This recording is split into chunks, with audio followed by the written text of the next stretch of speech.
have a big responsibility, I think, to do a lot about this because we're so affected. And not just by sea level rise. We have a huge agricultural industry. You know, you mentioned we import so much food from Mexico, but we grow so much in the Central Valley. Right. And climate change That's affects low. that. That's below sea level.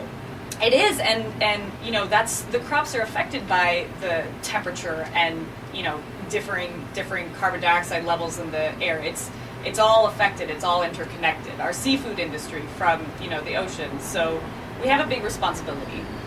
Unfortunately, our governor has really stepped up and made it known that this is a priority to him, which is amazing. He's one of the few. Yes, yes.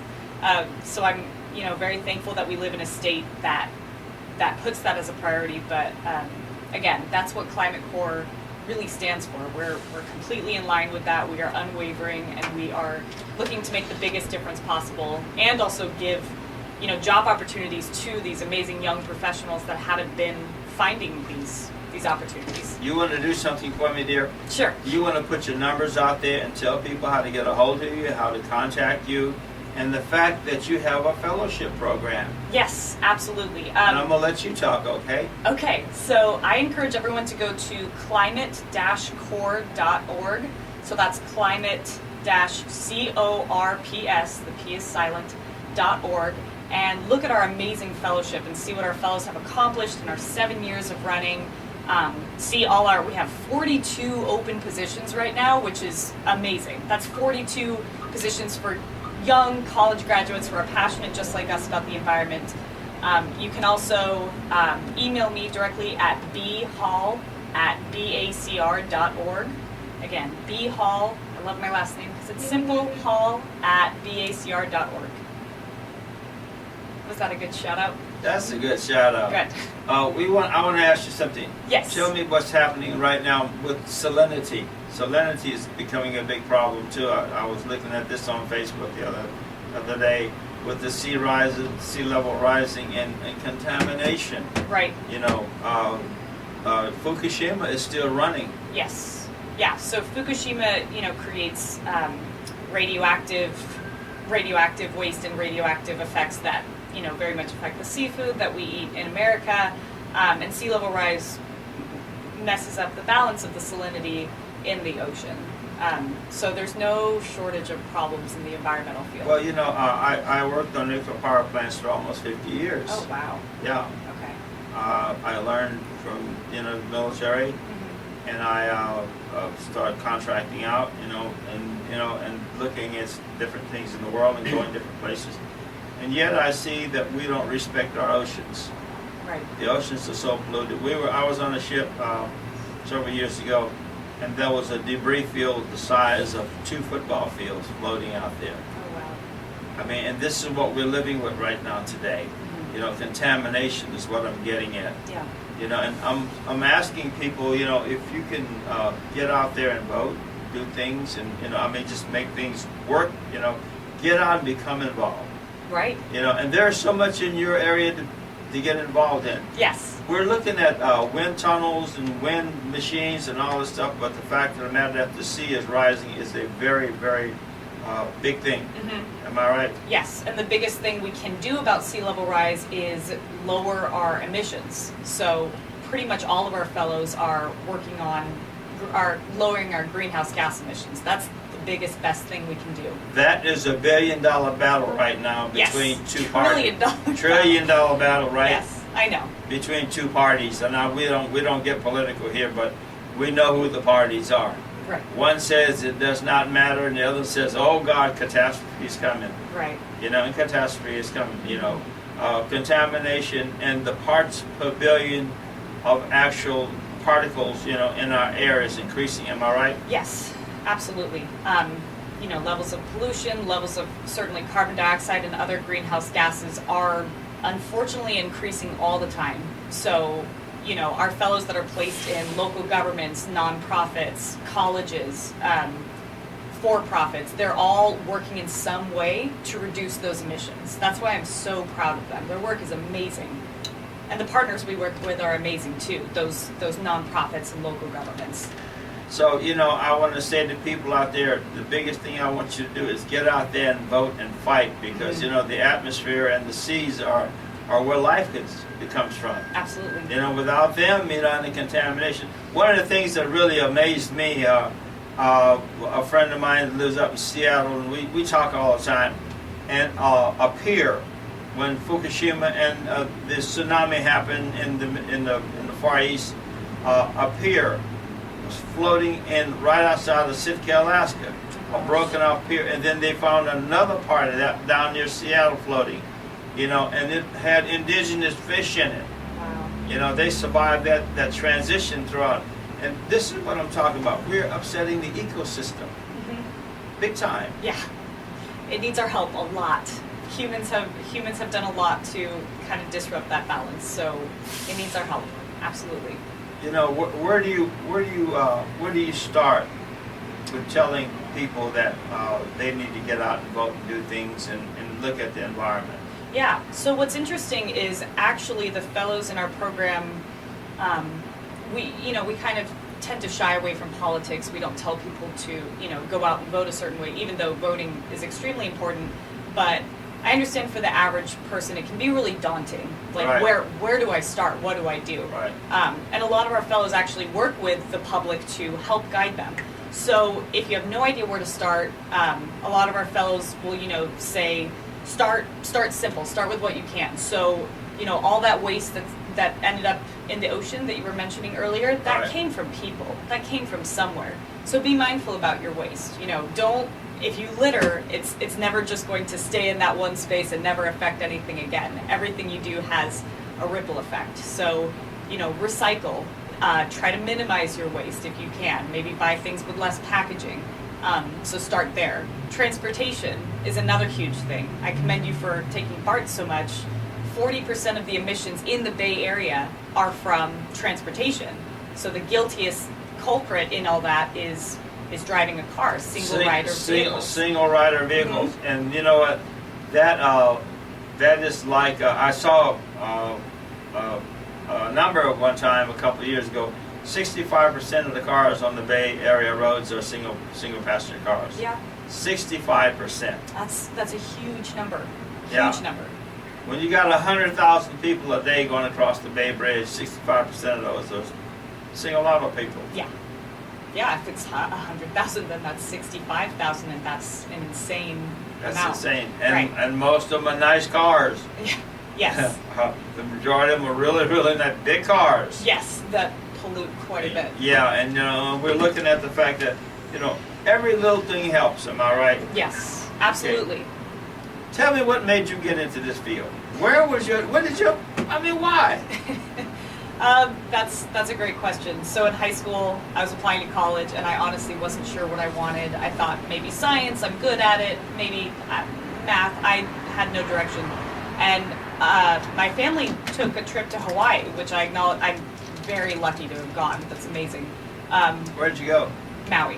Maui. Oh. And it was I'd never seen anything like it. It was so gorgeous, so beautiful. And I was 17, and something just struck my heart, like, one day people are going to try to tear this down, and I can't let that happen. So ever since then, that was a decade ago, and ever since then I have not looked back. I've gone full steam ahead. I found this fellowship in 2015, and I was a fellow. Then the next year they offered me to manage one of the sub-cohorts, the subgroups, and I said I would love to, and here I am. Tell me, how do you choose the people that you choose to go into your fellowship? I listen for a certain spark of passion in their voice. I want them to care about the environment. They don't have to care as much as, others, but I need to hear that passion because, it's a fellowship. The pay is lower than a normal job, and you have to make some sacrifices. So I need to know that you're in this for the environment. And, willing to learn new skills, new things. Some fellows are nervous, like, wow, I'm placed with Alameda County and I know nothing about government or climate action plans. And I say, that's okay. You're going to learn. You just have to be open to it. So they develop so much professionally. It's amazing what it does for them and their resumes. So they come to you with a resume. I'm looking at my computer here, and it's talking about 10 months. Yes, it's a 10-month fellowship.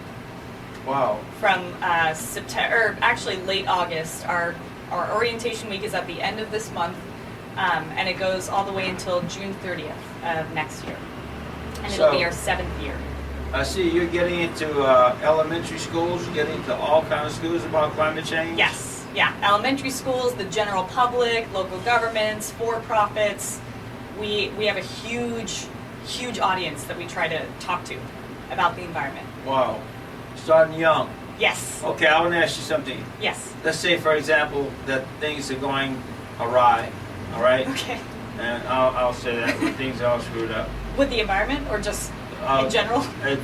We're keeping on polluting and polluting and polluting and Sure. polluting. Okay. And I saw something not too long ago. They say about 2050 is we're going to see the next century, which is what, the 22nd century.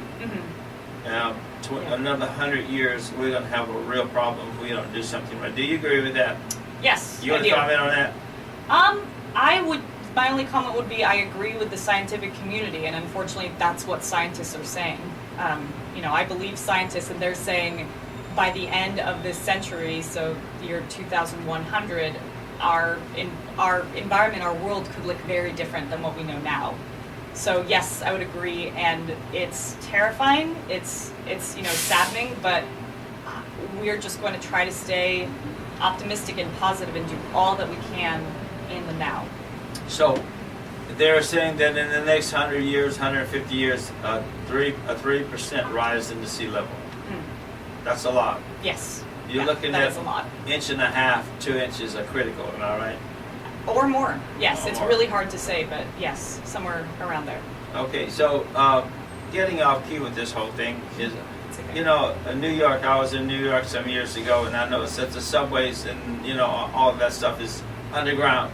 And at the last storm and, the big storms they were having there, they were actually flooding the subways. Oh my gosh. We're looking at a lot of that, and the fact that people don't understand and realize that the climate is critical to life itself, and I keep saying that because I can't overstate that enough.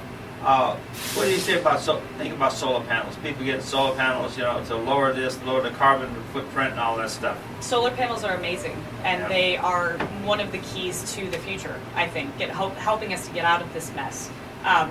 In fact, one of our partners that we have, I think, 6 fellows with is SunPower, this really amazing for-profit solar company that helps, they make their own solar panels, which is amazing because most solar companies make them overseas in Asia, but we're a huge advocate for solar panels. They're one of the answers. Solar fields are starting to pop up now in this country. Yeah. I look at Alameda County, and their whole parking structure is nothing but solar panels. Right? And it also provides shade for your car. It's a win-win. And it's cooler. Yeah. It absorbs the heat. Yeah. And we're looking at that. Tell me about some of the people you have in your program. Some of the fellows? Yeah. Sure. So they are working on a really wide range of projects. Like I said, we have fellows with SunPower that are educating students about solar panels and helping customers get solar panels and really making that as successful as possible. We have some fellows that go into K through 12 schools. They talk to, little kids, students about, hey, this is why it's important to recycle. This is why the environment is so important to you, to, like you said, start them young and teach them what's important.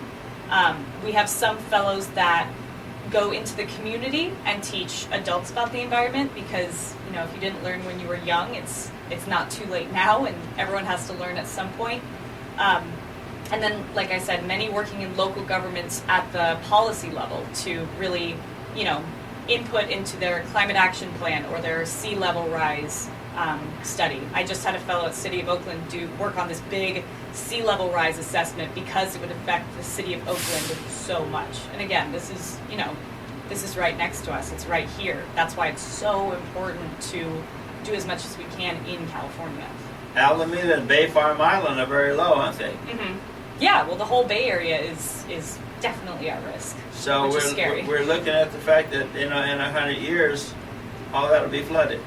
Parts of it could be underwater. Yes. Yeah. So that would put into play a whole $1 billion, $1 trillion, another entity into our society of redoing roads, redoing houses. Oh yeah. Do you think we'll ever go to the dike system? I don't know too much about it, but I'm not sure it would be enough. We could. I know that there's other places and certainly parts in California where they use levees or kind of dams or something. Dikes and levees to get around. Right. I'm honestly not sure it'd be enough just by itself. But it's interesting because some fellows work on projects like that too. In the environmental world, that's what we call adaptation. So it's like saying, well, climate change is coming, we better prepare so we're not just taken by surprise one day. So here we are, all this stuff is happening, and I don't feel that we're putting enough money into it. Do you agree? Yes, I would agree. But look at trillions of dollars. There is what, billions and billions of dollars in construction jobs here. Right. So why aren't we doing it? Why aren't we pushing it? That is a great question, and I think it kind of goes into, I guess human psychology. It's scary to acknowledge these threats. It's scary to think that the threat of climate change is knocking on our door, so to speak, in California. And scary to think how it'll affect our lives and our children and grandchildren and what our planet will look like in a few decades.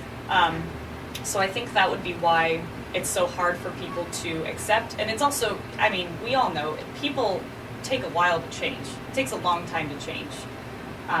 So that's why,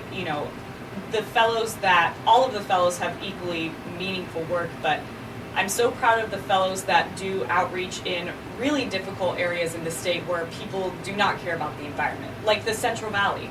I have fellows there trying to talk to residents about air pollution and the bad effects it's having on them, and those residents don't pay much attention to the environment. It's not a priority to them. So the trick is presenting it in another way. They say, okay, well, let's talk about your health. The air quality affects your health, right? Mm-hmm. So there's other ways to, or financial. You'll save if you get solar panels because you'll save on your electricity bill. Mm-hmm. There's other ways sometimes to get through to people if that's not a priority to them. Well, you know what? We're looking at the fact that health is a big issue right now. Right. Especially in the Central Valley. They're having miscarriages, odd births. Asthma is an epidemic there. Oh, really? Yes. 1 in 6 kids before they turn 18 will develop asthma in the Central Valley. Wow. Mm-hmm. So, genetically engineered plants out there and water and all this stuff is contributing to a different way that we're going to be looking at the environment and how we live. Am I right? Yeah. The way we transport ourselves, with cars, the way we buy things that come from very far away and have to be transported to us, the crops we eat that are grown, tomatoes grown in the winter, all of these things kind of converge into this big problem that we're facing. China right now is putting millions and millions and trillions of dollars into Africa. Into Africa. Okay.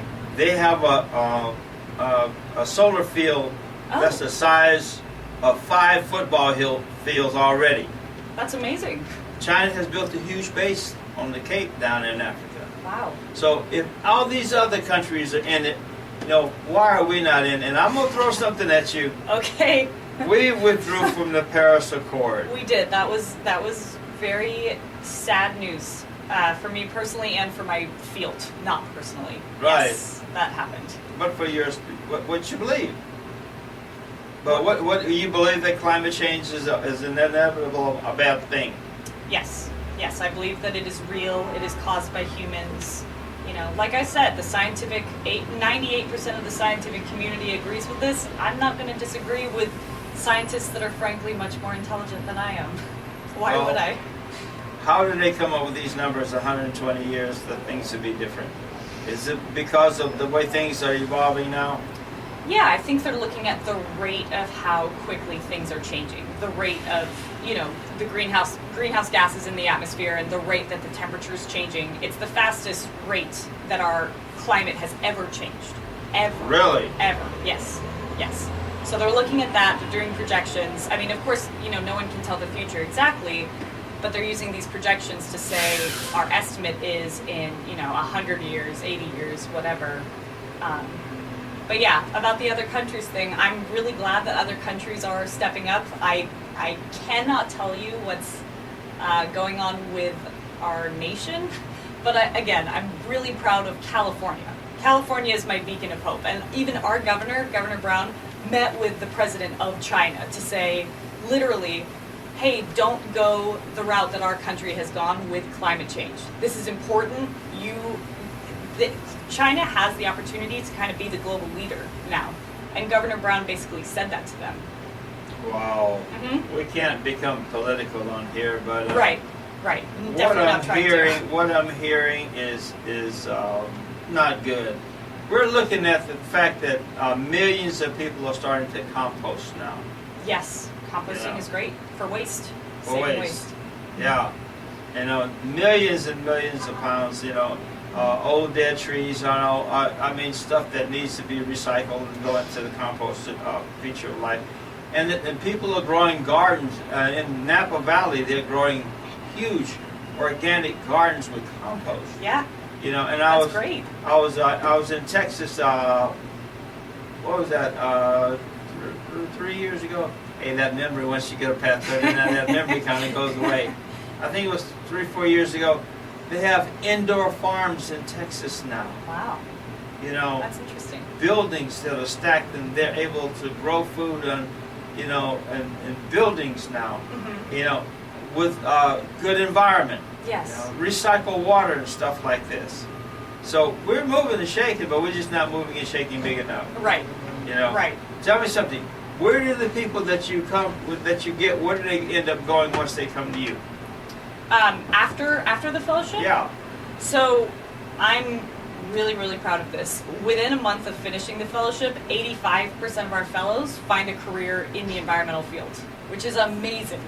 Really? I'm gonna say it again. 85% of our fellows within a month of the program find a career in the environmental field. Woo! And hey, I'm part of that statistic. Yeah, I mean, we can't celebrate that enough. The way I see it is our program solves multiple problems. Obviously, it solves an environmental problem, but another huge problem is getting young professionals jobs. There aren't enough jobs out there. People are struggling to find these opportunities, especially in the environmental field. We give them that opportunity, and it just is a game changer for their resume. Total game changer. I experienced that. Yeah. So I see there's an array of all kind of different people in here. Do you ever go into inner city America where, let's say into the ghetto? There are people who want to get into this field. Do you ever get out there and give lectures and present yourself in inner city America? So our program currently is only statewide. But I'd be more than happy to travel and talk to, high school kids and let them know, hey, there are programs like this. And if you move to California for this and, get into my fellowship, I promise you it'll be worth it. So I would love to do that. But we certainly also, with our fellows and with their placements, the areas that they're serving, we try to, also serve the underserved areas, the kind of lower income areas that are oftentimes overlooked, because those are important and those can oftentimes be even more affected by climate change and other environmental problems. You're listening to Thoughts on Common Man with Charles the Chief Williams on Radio Valencia, the sounds of the mission. And we're back with Bailey Hall. What a name. Thank you. Bailey I like it. Bailey Hall. Thanks. It sounds like I'm ready to take on the world. Oh, I like that. Put it on my business card. We're looking at the fact that we need to get out there and spread the word about climate change. Yes. What are your plans to actually do that, on a wide variety of basis? And if you had $1 million, what would you do with it? Ooh, expand my program. I would go to the poorest cities in the state and say, here's a fellow for free, no charge. It's on me. I would love that. And I would pay the fellows. I would also give back to the fellows because it's a fellowship program, so again, stipend is a bit modest. But the plan for, spreading the word about climate change on a wide front is like we talked about earlier, getting into schools, K through 12 schools. I didn't learn about climate change until I was 17, 18, which is crazy looking back.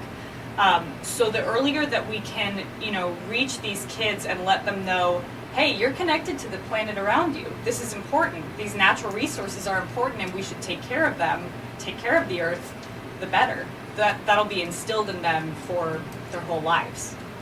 Do you know that the inner city community has no program? I have yet to see anything about climate change in the inner city school system. I'm not surprised. That's very sad, but I'm not surprised. But these are the people where climate change is going to help in some respects, and it's going to be a deterrent in other respects because, excuse me, this is where a lot of pollution is. Am I right? Exactly. Yes. In underserved, low-income communities, that's where a ton of pollution is, and the air quality is really bad.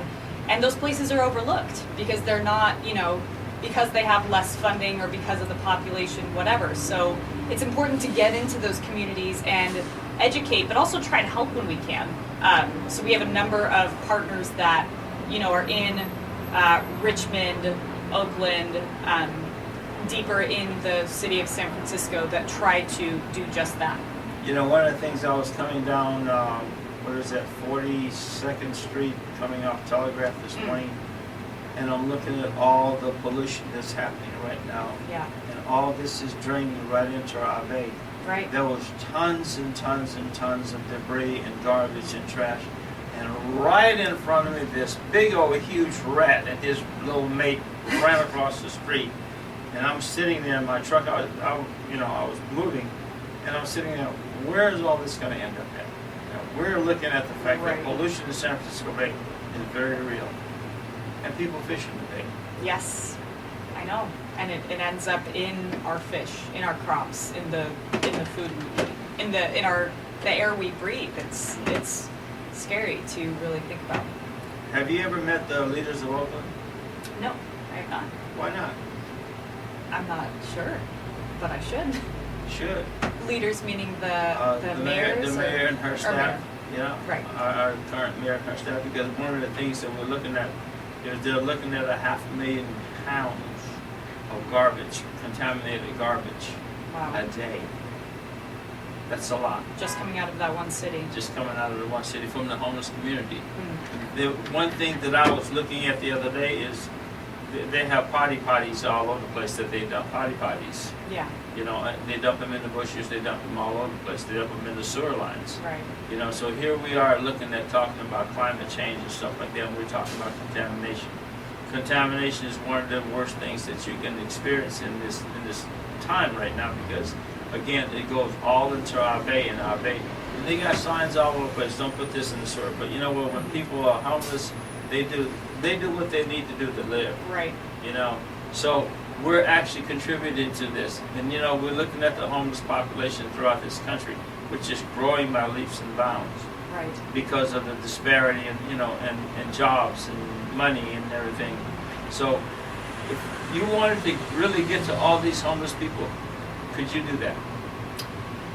Boy, I would love to, but that obviously would be easier said than done because there's so many and it's such a systemic problem. There's, like you said, there's... That was a loaded question, okay? Yes. Yeah. There's more and more homeless people on the streets, and it would be very, very challenging to reach all of them and try to help all of them. But I wish that we could. So that would take a lot of money just to educate them. Yeah, educate, help, hopefully rehabilitate, Right. things Find like housing. that. Right. Finding housing is a way of cutting the pollution in this area, am I right? I would agree with that. Building affordable housing. Mm-hmm. Yes, affordable housing. One of the things that I saw right there on the corner of 40th and Martin Luther King, they took containers and made many businesses out of them.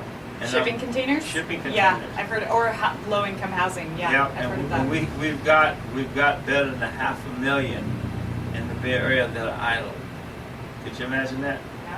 Could you imagine if you would set one of these cities up and then recycle the water, process and recycle the water and process and recycle the garbage. You know, one of the things that we're seeing in other countries, they're grinding their garbage. Yeah. That's interesting. They're grinding garbage. You know.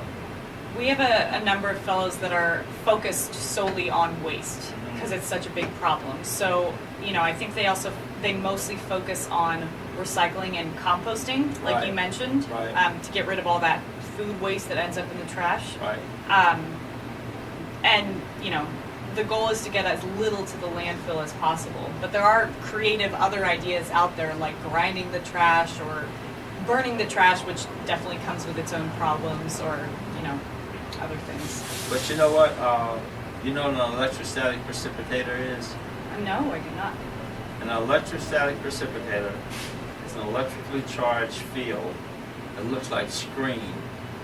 And what they do is they put a negative charge in it, and that creates a different pattern, molecular, and they take that and they break it down. Yeah. And you know, and they recover. They can recover smoke and stuff like that.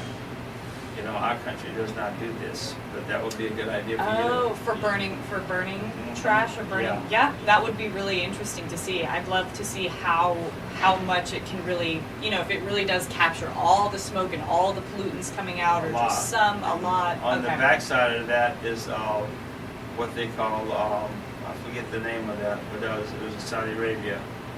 It's water, where they have a water shield, you know, in this pipe, so when this stuff goes through, they spray the smoke and then they centrifuge everything. Yeah. You know, and they remove the solids from the water. Then they Right. recirculate the water.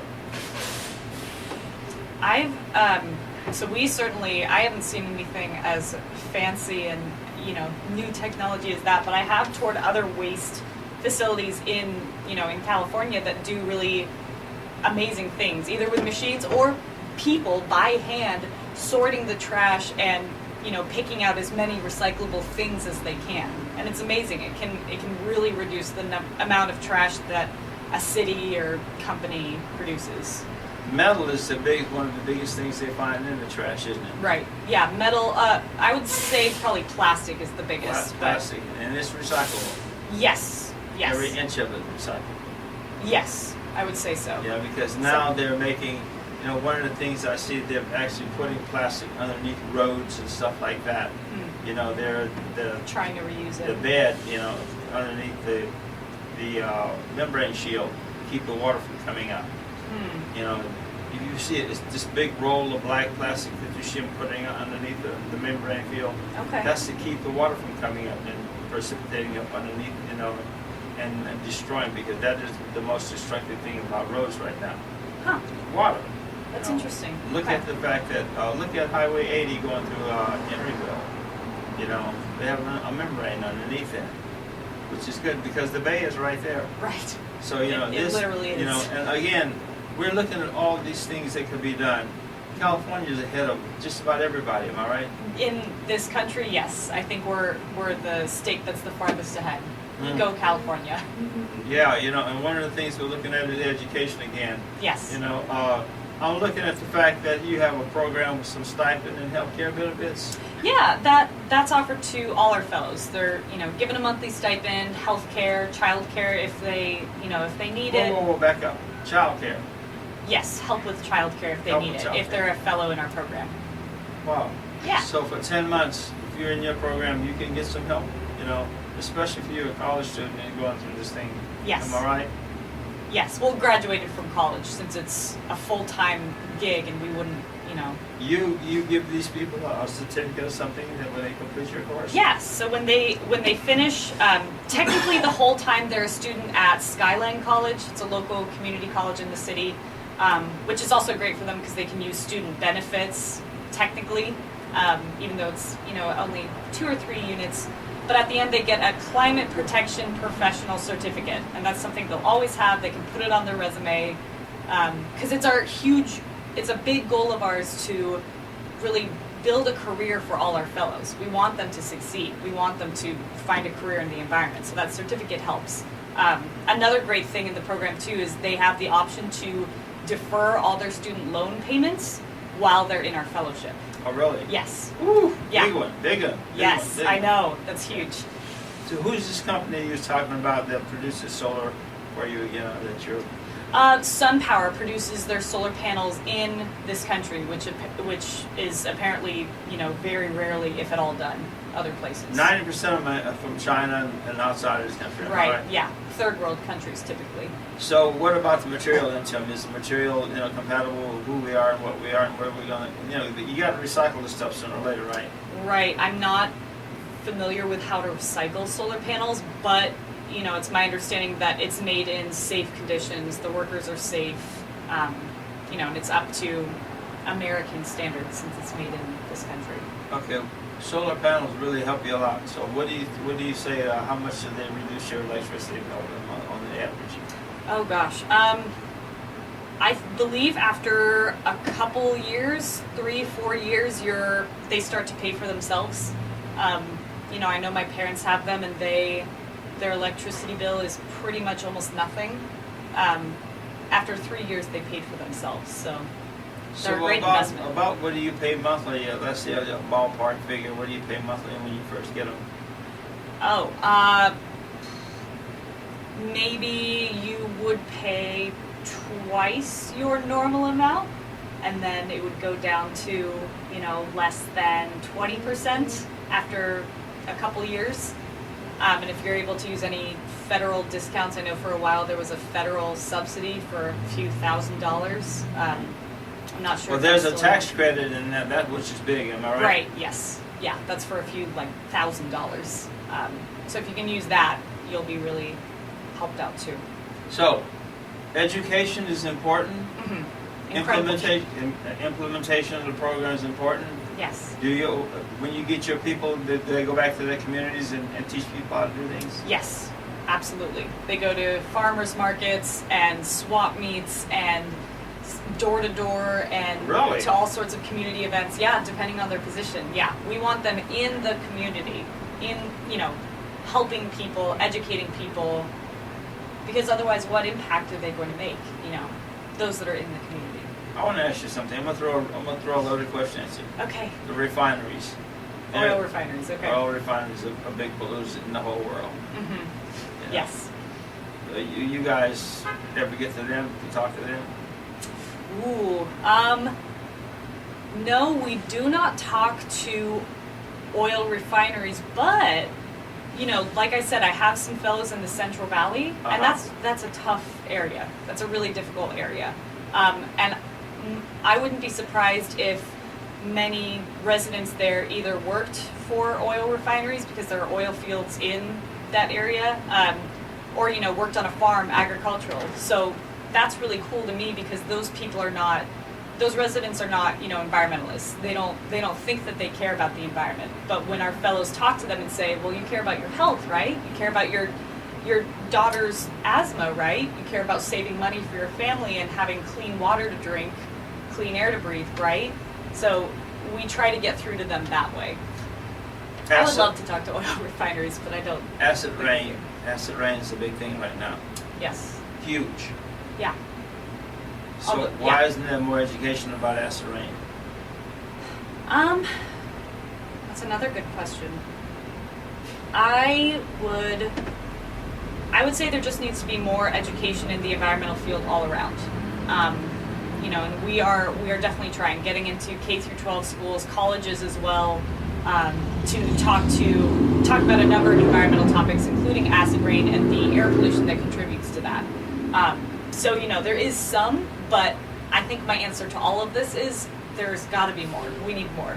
That's why I wish I had $1 million, because I would just expand the program. Thoughts of a Common Man with Charles the Chief Williams on Radio Valencia, the sounds of the mission. And we're back with Bailey Hall. Bailey Hall. She is a spark plug, and I have thrown some good. I'm sorry, but I wanted to know. So as a follower of Al Gore, I learned a lot, and like I've said, I've traveled most of this world in the last 55 years. I've been all over. Yeah. When I was a kid, I hitchhiked this whole country. Oh, when I was wow. 16. That's crazy. And I saw a lot of stuff that Mississippi River Valley today is a cesspool. Yeah. You know, I mean, pollution-wise, I mean, old farm vehicles, cars, those things are all leaking into the soil. Yeah. I mean, I think we could do better than what we're doing if the political situation was any different. I look at that. You know, We could do better. we can do better. We're going to have to do better. We have to. Exactly. That's the Al Gore optimism. We have to do better. Yes. You know, and the technology is there, am I right? Yes. You want to push Yes, I think the so. technology's there. We still need more, but yes. The will, it's the will that's not there. Right. Yeah, you want to put your numbers out there again? Absolutely. So I encourage all listeners to check out our website, climate-core.org, climate-corps, the P is silent, .org. And you can also email me directly, bhall@bacr.org, or I'll even put my work phone out there. It's 415-578-0293. Give me a call or email if you want to learn more about our program or are even interested in joining our program as a fellow. Say, what caliber of people do you really try to get to? Try to get to as a fellow Fellows. candidate. Right. Well, our minimum requirement is a bachelor's degree. So, we look for mostly young, recent college graduates, or just young professionals that say, you know what, I want to take a U-turn in my career, or I want to take a detour. I want to change into the environmental field.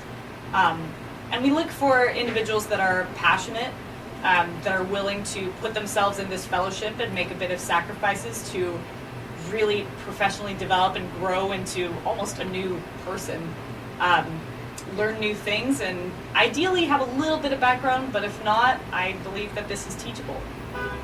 Now, we're seeing hot spots throughout places like Florida. Sinkholes are becoming more prevalent.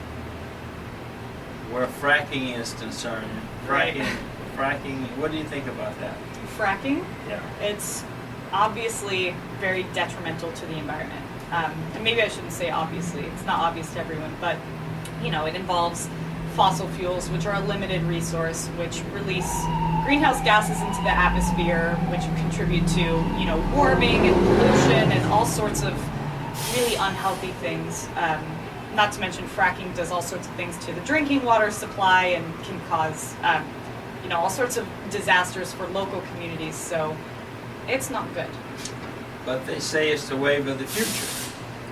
I would counter that with, I'd say the wave of the future is solar panels and wind turbines and other renewable sources of energy. Ocean turbines, what do you think of those? Like hydrothermal power. Right. Yes, I am going to admit I don't know enough about it, but as far as I know, it's another renewable source, and I am very confident that different renewable sources of energy can be our future. We can sustain ourselves off of that. Tesla is putting a lot of money into things right now, all kinds of things. What do you think about that? I think it's great. I think it's really in line with what we've been talking about, how I keep saying we need more, interest and funding and technology. So Tesla is right in line with that, and they're producing a lot of really innovative things. Stuff. Yes, all sorts of One things. of the things is that we were talking about power outages day before yesterday, Sunday. Yeah, Sunday. I had a bunch of guy engineers at my house Sunday after church, and we were talking about power outages. If you're out there and things are going, and this is another problem with global warming, people, as things warm up, people are using more and more electricity. Right. Air conditioning, yeah. Air conditioning. And they knocked the power out in Richmond area. Yeah. They knocked the power 3 times this past week. Oh my gosh, that's so much. Week before last. That's terrible. It was out for PG&E was struggling to keep it back on. Right. And this is all hooked to global warming. Yes, it absolutely is. Temperature raises Right. in the atmosphere. Right, and people need to realize that. Of course it's related. It's directly caused by it. Wow. It's getting too hot. It's getting too hot. Mhm. It was 90 last week. It was 93 3 degrees. Right. And people were running air conditioners on high, cars was all over. I came across Highway 5 Monday. This past Monday of last week and a week ago Monday. And then I was looking at the temperature of 109 in Bakersfield. You know where the cows are right there along the freeway? Yeah. Castle Levels turn out. Yeah, we have a couple fellows in Bakersfield. 109 degrees. Oh my gosh. You know? Yeah. And air conditioning, everything air conditioning was going, and PG&E was just loving every minute of it, you know. Well, until there are power outages, right? And then we're looking at the fact that power outage, rolling blackouts are coming, blackouts are coming back. Am I right? Yes. Yeah. Wow. Our electrical grid can't handle this surge of, all this air conditioning and all this need. It can't handle it. And we're building houses at the rate of thousands a day right here in the Bay Area. Yeah. So we're in trouble. Yes. I would say there is a lot of trouble that we really need to address. Because I always try to keep that optimism. But yeah, I would agree with you. We're expanding as a population and we need to make this a priority. This is a priority to California. California's different though, again, we talked about California being Right. different. Yes. California has, Gavin Newsom is slated to be the next governor. Would you believe that? Huh. No. Yeah. So I think he's going to carry on Jerry Brown's his programs. I sure hope so. Yeah. So we're looking at the fact that California will survive better than most states. Would you agree with that? Ooh, talk about loaded question, right? Uh-huh. Ooh. I don't know how to. I don't want to say that one state's going to survive better than the other.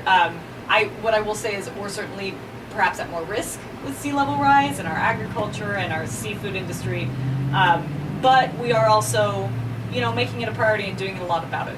So hopefully that semi-answers your question. You just threw a wrench in the fire. How did I throw a wrench? You said our seafood industry. Are you insinuating that places like Bodega Bay and all that with the oyster farms, are they going to have some problems? Yes, they certainly would. I love oysters too. Do you? Yeah, totally. Point Reyes. Point Reyes oysters. Point Reyes is very low. Yes. Parts of it. Right. And not only is it, going to be affected by sea level rise being so low, but ocean acidification and all the other problems that come, to the ocean and its inhabitants from climate change, our seafood could be negatively affected by climate change. Well, that's already happening, isn't it? Yeah. Yeah. Yes. Because, you go to Marin, you go 101 when you come across the Golden Gate Bridge, and you go across that overpass. What do you call that in there? I forget what they call that. It's right by Marin City. Mm. Oh, that's lowland, and the water sits there all year long. And the tide flats, when the tide comes in, the water rises, and it goes away. But they were saying that outlet is contaminated now. Mm. Could you imagine that? No. That's a very risky sad. neighborhood. Yeah. It is. And I was at dinner at a lady's house over there. I just gave it away. A couple of weeks ago, and the backyard is the ocean. Wow. The ocean is Was it very close, like, height-wise? Was it, like, right there? The house is about 10 feet up. Mm. But, we were looking at the fact that the ocean is right there. Her boat is parked right next to it, boathouse right next to her. Yeah. And then all the living is going to go away Right. because of sea rise. Right. So that displaces people, that ruins housing, that, forces those people to find other places to live. It's a huge problem. Wow. What kind of car do you drive? Honda Civic, 2006. My next car will be a hybrid plug-in. Oh, really? Yes, without a doubt. Because you ask people, how much they're doing for the environment. I did that, and I was so embarrassed. One lady says, I have a Cadillac, an Escalade. Oh my. Why were you embarrassed? She drives it every day. That's a lot of gas. Yes. That's a lot of gas. A ton of gas, and with a ton of pollution. We're telling people to try to buy smaller cars, try to buy the efficient cars. Am I right? Yes. That all puts into the fact that we're polluting, not the pollution.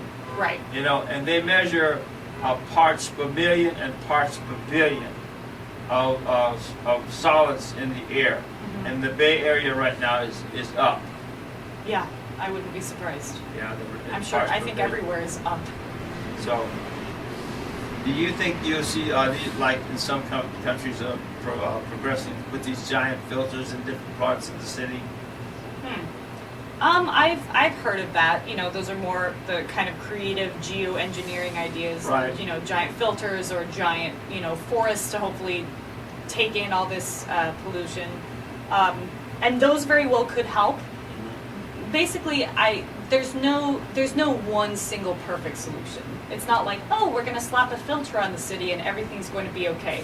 All these thousands of things have to come together, and part of that is, you know, people, everyday people, changing the way they drive, changing the cars they drive, car manufacturers changing the type of cars they produce.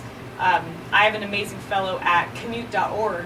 It's this, you know, website in the city, South San Francisco, that encourages people to take public transportation and connects them to carpool buddies, all aimed towards reducing emissions from driving.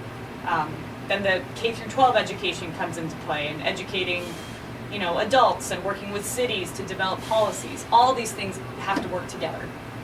So a microcosm of just a whole bunch of organizations. All right. Yes. All right. I'm gonna throw one at you now. Okay. I'm gonna throw another one at you. Okay. The Central Coast, where all the wineries are, you know, going up. They're worried about pollution. They're worried about groundwater pollution. Mm-hmm. You know, what do you think about that? I mean, I would agree with that. I would say, you know, if I had a winery in the beautiful Central Coast, I would be concerned too. Yeah.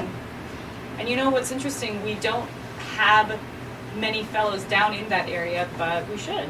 I would love to have a fellow at a winery to help them like improve their environmental policies. That would be so cool.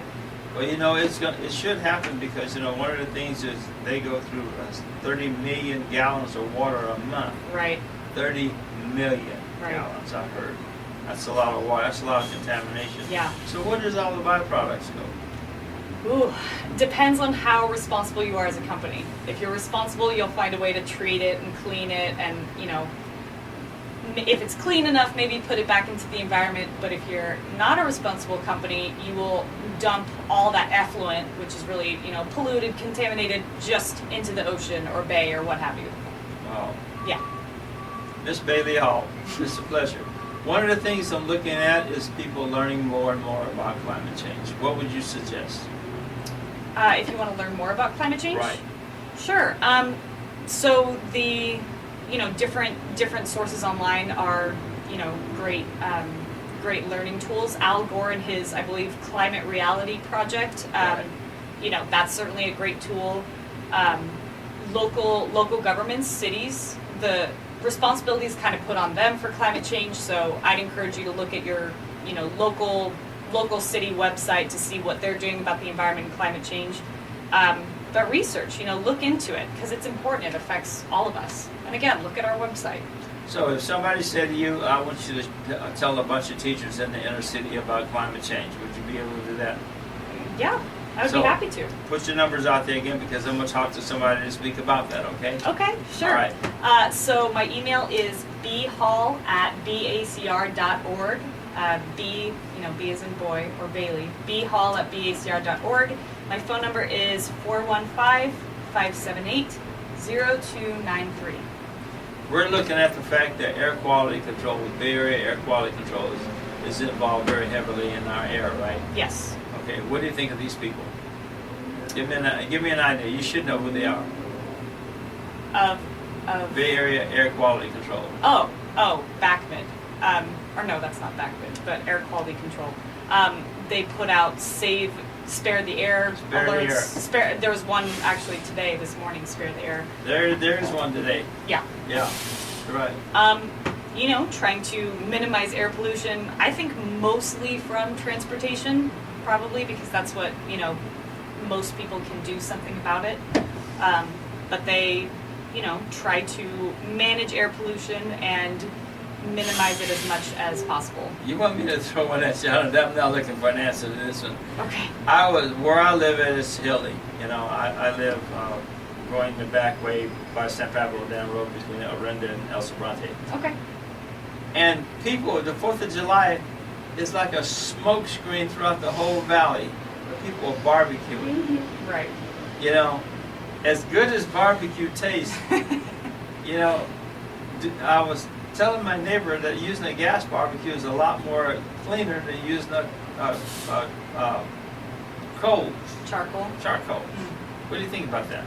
That's probably true. The sad reality is whenever you burn anything, so wood or charcoal or oil, it creates air pollution. And that's a really kind of unpleasant fact, but it's true. So you could very well be correct that a gas, grill is cleaner than a charcoal one. And I'm going to say this, right now, the summer is over, becoming over, and you're starting to see gas grills in all the major hardware stores and all the major outlets. My suggestion is get out there and buy one. You know, because the briquettes, they give there's such an array of chemicals in them, they're really not healthy for you. Probably not. I like the way you say that. I'm just saying, they're really not healthy. So if you want to enhance your health, I would say get out there and everybody likes barbecue. Get out there and buy you a gas grill. Propane. I mean, it'll be a lot better off. One of the things I want to say to you is I really appreciate you coming today because there's a lot of education, a lot of money in this here. We're looking at trillions, and we keep stressing this, we're looking at trillions of dollars, and somewhere we're going to have, as a state, we're going to have to get out there and do it. Am I right? Yes. Yeah, we have a big responsibility as a state, absolutely. So, here we go, again. If I give you $1 million, how would you get to senior citizens and teach them about global warming? Because they are some of the cheap people that barbecue a lot. That's true. I would increase, the number of my fellows doing community outreach, and I'd say you should make sure you go to more, senior living homes and more door-to-door and more communities with, elderly residents, but all sorts of residents to teach them about ways to help the air quality around them, help pollute less, and just live more sustainably because it's so important. Here we go again. Building houses right now, some of the materials in building houses are starting to get purer and purer and purer. Okay, well, there's a lot of recyclable, there's a lot of plastic in houses now, and so we're looking at the fact that building is one of the things that, and production of buildings is one of the things that really get out there and put a lot of pollution in the air. Watering your yard, what would you be your opinion on watering your yard? My personal opinion, maybe. That's what. I'll say, in general, as an environmentalist, I think we would shy away from lawns and watering them frequently. Actually, when I was a fellow, I was at the city of Sunnyvale down in the South Bay, and we talked to residents a lot about saving water and electricity. So I would say, if they were really, really adamant about having a lawn, I'd say, okay, why not water it twice a week? Or even once a week if you can. That would be my official stance. So, we want you to get out there and call one of these paper companies. I had something to come back. One of the things, I was in a house the other day. I'm a poor man. I speculate houses sometime, and don't forget that I'm a poor man. And one of the things I saw, the most beautiful black backyard that I've ever seen. It was done in papers. Okay. There was very little water used, but there was a waterfall and there was a pool. Okay. That recycle water. That pump water up. Sure. We're looking at the fact now. Again, we're looking at the fact that we're actually in trouble. We're getting deeper and deeper in it. One of the things I saw a couple of weeks ago was they were out off the upper Sonoma coast, the northern Sonoma coast, and the whales have fishing nets around, plastic fishing nets that don't deteriorate. Yeah. And all this garbage in our ocean. I mean, ocean harvesting is going to have to start sometime. Don't you think so? What do you mean by ocean harvesting? Garbage. Oh, garbage harvesting. Yeah. Yes. Yeah, absolutely. Let's get garbage and pollution out of the ocean because it's a huge problem. you know, we need more resources for that. We need more technology for that. Well, you know, there's a whole lot of things out right now that are coming out from the people that I hooked up with and I talked to before you came. One of the things I like is recycling garbage. Yes. The majority of it's plastic. Yes. Yeah. 70% of it is plastic. Of recycled Because materials? Of junk out there in the ocean because it Oh. floats. You know. Yeah. So here we go again. I want to ask you something. Where are you going with your career, and what do you endeavor to do in the future? You know. That's $1 million question. I love what I'm doing working with this program, and I have 1 year under my belt, second one coming up.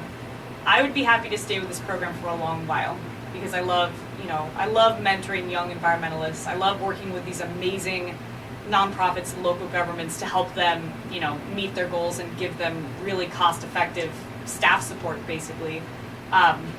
So I would love to do that for a while, and then, you know, maybe later some environmental nonprofit working on an outreach campaign to reach as many people as possible to, again, teach And you them know about what? The good thing is, here we go again. We're talking about concern for people and concern for things and concern for the atmosphere. One of the things that we're actually noting, you know, I follow this stuff weekly almost. And you know what, people living in Florida, if you're listening in Florida, along the Mississippi coast, along in Alabama, in Louisiana, we're looking at the fact that that area is experiencing sinkholes. Yes. Huge sinkholes. Yeah. And you know, we're looking at the fact that when they frack in the areas where they're fracking, they're taking away the aquifer, and that's a buoyancy element, you know, and keeping the land floating, you know, keeping the land. Right. And we're looking at the fact that they're actually creating these huge things, and there's no way of cleaning up a sinkhole. Right. It's gone. Once Yeah. it's gone, it's gone. In Florida, I saw that it ate up a whole house, and the driveway, I mean, it ate up the whole property, and it was going on to the next property. Right. And what do those families do? What do you do when you're just displaced like that overnight? Well, I don't think the insurance company's going to pay you. They might, Wow. but you know, the other thing is right here is Bailey and I were talking about Pacifica, California. Go to Pacifica. There's a hotel there. What is it called? Walk out there sometime and look what has eroded away. Right. Go to the cliffs right there by Park Pacifica and look at the erosion factor. That is all hooked to global warming, and that is all hooked to the rise in the oceans. Right. Am I right? Yes. Yeah, I would agree with that. You know, and we want you to educate yourself and get out there and look at this stuff. Go to the Napa Valley right now, because right there, Highway 29, 30, what's that highway there? 37. Isn't that 37? I trust you. I'm not. Yes, I trust you. 37. It goes from Vallejo to Napa. Yes. Go out there and look at what they're doing. Look at the work what they're doing because of the oceans are rising. You know. Yeah. 37. That is 37. Daggum old Brian there.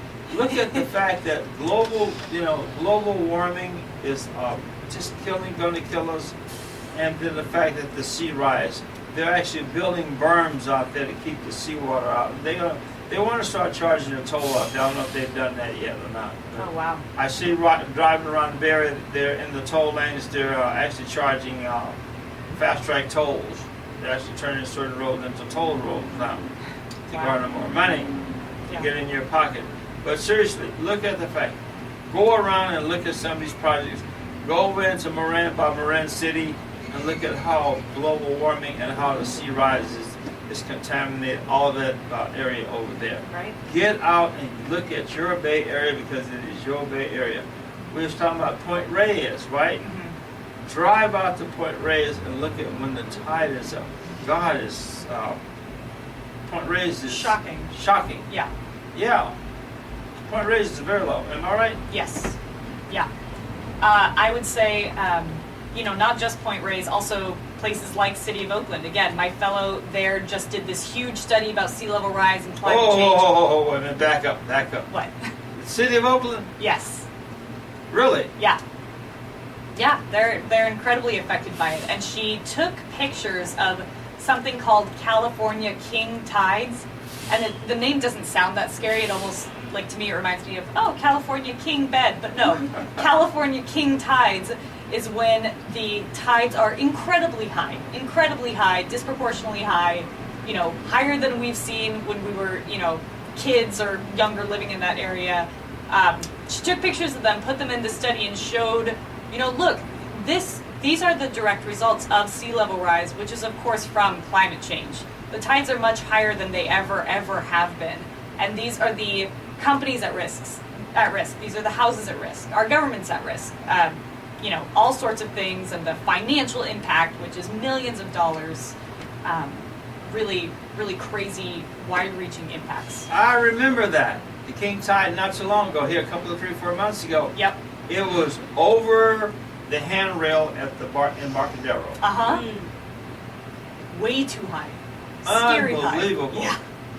It washed up all the way up to the street level, to the sidewalk. Right. It was over the sidewalk and going up the hill. Right. So that's exactly, that's why our program exists, because we've seen this need, and our state and our governor has made this a priority, identified this, and we want to get out there and make as much positive impact as possible in governments, in, everyday people, in students, and anywhere we can, really.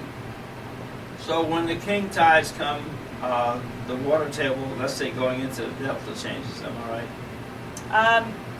I admit I don't know, but it could be. That sounds... Because the tide, the delta affected by the tide, and then there's a transition of fresh water flushing out and seawater going in. That is the biggest danger. One of the areas right there is, I want you to go another area, go right there by the Rio Vista Bridge.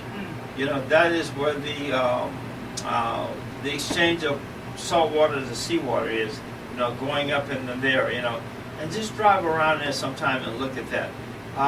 Another area is right there when you go across Highway 12, going to Highway 5. Look at where the tide comes up and where, just take around and look. Take your kids out. Educate your kids on this. Yes. Because if you don't, they're the ones going to be at fault. You'll be dead and gone. But your children are going to be affected, and your grandchildren are going to be affected. Yes, future generations. Future generations are going to be affected. But just get off the go around, just jump in the car on Sundays and look at these spots. Point Reyes, Marin County. Oh, God, you talking about oysters. If the oyster farm goes away, I'll be decimated. Oh. That's a good word, isn't it? Yes, it is. It is a good word for it. Yeah, I desecrate the English language, But seriously speaking, this is something very serious. To get out there, and this is the chief, Radio Valencia, San Francisco, California. We're talking to you with Miss Bailey Hall about global warming, and you know what? The Midwest, even the Midwest, and the way what do you call that? The weather pattern is changing. That's going to be another thing. Am I right? Yes. Extreme weather events are going to be more frequent with climate change, and that, of course, affects the whole country. So, if you are listening to this and you're not in California, I agree exactly with what you were saying. Get out and educate yourself. That's the first step. That's the most important. And then see what you can do. Drive your car less. Buy local. Of course, recycle. Try to limit your waste. Limit your electricity use, your water use. All of these things are practices that our fellows try to not only exemplify, but teach to others. Well, one of the things is I want you to do something for me. BART is critical in all of this stuff in the pollution factor. The other place I want you to go is go out to the waste management dump out there, and I think that's off of Davis. Go out there and talk to them and ask them to look around at the recycling that goes on out there. And I don't know if they'll let you take pictures or not, but it's quite an operation, and they go through better than 2.5 million pounds of garbage a day. Wow. That is amazing. And there's another 2 to 3 million pounds on the streets of Oakland. Right. Every way you look, East Oakland, West Oakland, North Oakland, we're experiencing, and that's another thing is health-wise is rodent contamination. Rodents love that area. They love that kind of stuff. Right. you know. So get out there and go look, you know. I just want to tell you that we're here. Again, this is the chief. It almost. You're listening to Thoughts of a Common Man with Charles the Chief Williams on Radio Valencia, the sounds of the mission. And we're back with Bailey Hall, you know, and we want you to put your numbers out one more time and talk about some of the people you have in your program. Absolutely. So again, our website is climate-core.org, climate-corps.org. You can also contact me directly at bhall@bacr.org. And the fellows in our program are, again, they're amazing. They're young environmentalists and they inspire me. All have a bachelor's degree, but I would actually say that can sometimes be where their similarities end. They come from a variety of different backgrounds. So some have been passionate about the environment for years and they knew exactly what they wanted to do, and they find our fellowship and say, yes, this is what I've been looking for. But others say, you know, I majored in something totally different. I haven't done anything environmental before, but, you know, I know I'm good at communications or writing. I really want to put that to use, and I'm starting to get interested in this environment thing. So they come from, you know, different interests, different areas in the state. We also have applicants out of state, you know, and if they're willing and okay to move to California for this, we'd love to have them. Different ages too, you know, I said young professionals, but there's certainly no age limit. So if you are looking to break into the environmental field and make a meaningful career, then this program really is for you. And the amount of growth they experience in this 10 months it makes them unrecognizable with how much they grow and develop and just really become an environmental professional. Wow. You keep saying young people. How about the old people who want to learn something? Yes, so as I mentioned, I didn't mean to, you know, discriminate with age. I know you're one of those people. No, I'm not. You're no. not? Okay, then I'll rescind that, okay? No, I truly try not to be. If you are, you know, older and you want to learn more, then there are still plenty of ways for you to get involved. There's so many amazing resources out there for you to look into and get involved and just really dive into the environment and figure out what can I do. And there's even programs. There's certainly, you know, our program, Climate Corps, or there's other similar programs where you can get involved and really make a larger community difference for the environment. Tell me about some of the people you have. You don't have to put names out there, but, you know, personalities and, you know, they're endearing. Sure. So I would say most of them are very, very outgoing, which is good because if you're talking to students or the general public, you're going to need to be exciting and engaging to teach them about something they may not know much about or may not want to hear about. They come from really incredible places sometimes. Like I have this one fellow in Sacramento that's working on a Salesforce program to get poor residents from the Central Valley, change out their old polluting cars older than 1995 and get them into a used hybrid or electric vehicle. And he has, you know, 2 little kids. He's a hard worker. He keeps his head down and does the job, and I'm incredibly proud of him. You know, by contrast, I also have he's one of my older fellows, but I have some really, really young, passionate, energetic fellows that like just graduated from college, doing outreach, going door to door, going to community events, and just endless enthusiasm. So, you know, I just had a fellow that was hired on to a environmental consulting firm in New York. She's flying out this Friday. I'm very proud of her. They come from all sorts of backgrounds, and again, 85% of them find an environmental career within 1 month of finishing the program. We're here, and again, I'll look at my phone again. If you want to see about retired Navy Chief Bernard Sanders and his stuff on his way out of here, you know, you contact Anna Nicoteras at the Bank Club on Adeline in Emeryville. That is Anna Nicoteras at the Bank Club on Adeline in Emeryville, right there across from Pack and Save. And you know what? Well, one of the things I want to say, we have some very good people in here, And I think, Bailey, you're about one of the most profound people that have young people. We have a lot of older people in here. They're good. Everybody's good. We Yes. get the best of the best here. Yes. But you got your stuff together. We want to appreciate you coming. You know, we want to say thank you very much. And afterwards, we're going to be taking pictures. We're going to post these pictures on the podcast. Gina puts them on the internet. They're everywhere. But more than anything, we want people to actually practice what they preach. Yes. And Yeah.